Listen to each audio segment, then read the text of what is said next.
Yeah, okay, what we see here is a relatively large chimney field with lots of spires sticking out into the water column. Some of them vent low temperature fluids, which are quite important for the biota. In terms of biology, you can see all those big bush-like things. Those are the stalked barnacles. They get really, really long, these stalks, and they occur in these really large aggregations, which is really cool. Well, what we see here is another sort of zone where hot fluids come out of the seafloor. These fluids get heated up by the magmas, which sort of underlie these fields, which underlie these volcanoes, which heat up these fluids, which then get spewed out, expelled into the water above and form these chimneys. What we see here is, this black smoke coming out of these chimneys. Black smoke means these fluids are very, very hot, at least in the order of 250 to 300 degrees Celsius. So, and this is small metal particles. When these fluids, when they come into contact with the cold seawater, the ambient seawater temperature is about 1.5 to 2 degrees.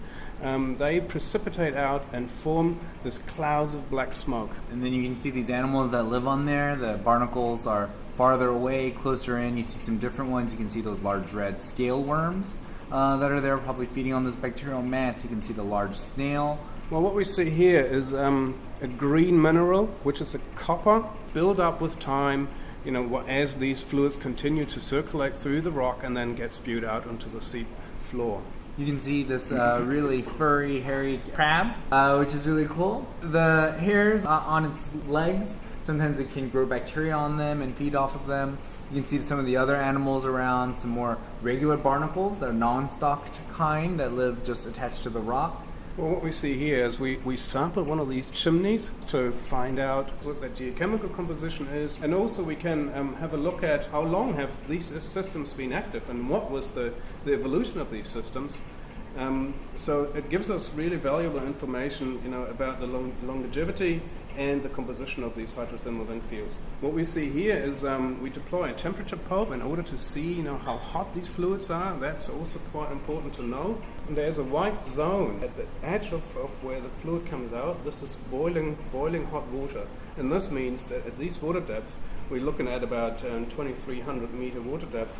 Boiling occurs at about 300 degree Celsius.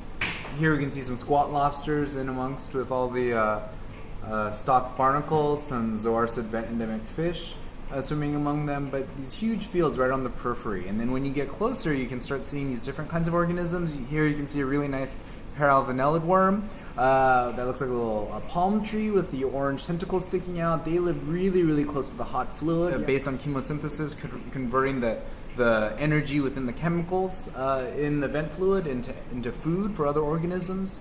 You can see some close-ups of the nice polynoids or the scale worms, and also the muscle that's there. We also see here that the fluids coming out of this chimney where the biota lives on are much cooler.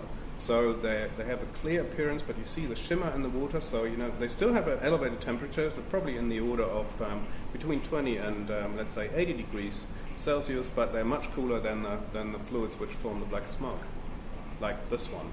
This is an example of a real hot smoker. You see the white flashing where the fluid enters the seawater. This is the boiling temperature.